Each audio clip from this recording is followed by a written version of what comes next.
had the guard bring Heather a BLT and the promise of many more BLTs, and she still refused my visit.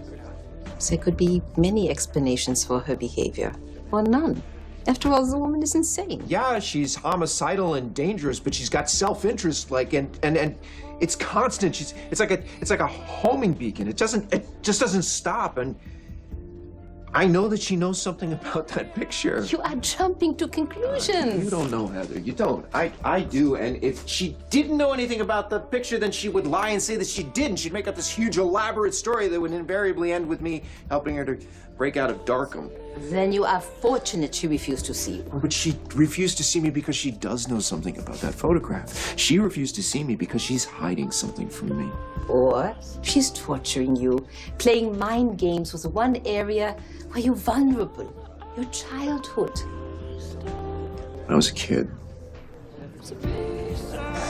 I had an imaginary friend. And I have what feel like memories of me and him, and we're climbing trees, we're jumping off of a merry-go-round. And I see that picture, and I recognize him.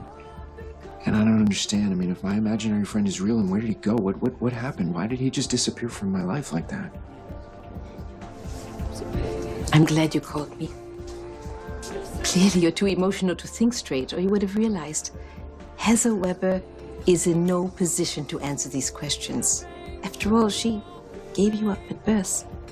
You need to speak to the woman who probably took this picture. Your adoptive mother. Yeah, I don't know.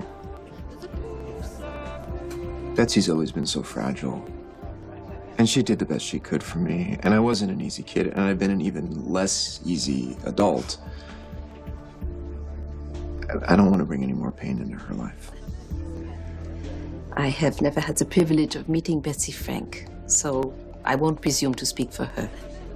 But for myself, as a mother, if my son were in pain, if he had questions it was in my power to answer, I would want him to come to me. I'd like to see you. And I'm having an exhibit opening, retrospective of some of my older work, and I would really like it if you could be there. Really? That's awesome. Thank you. Be good to see you. We have a lot to catch up on.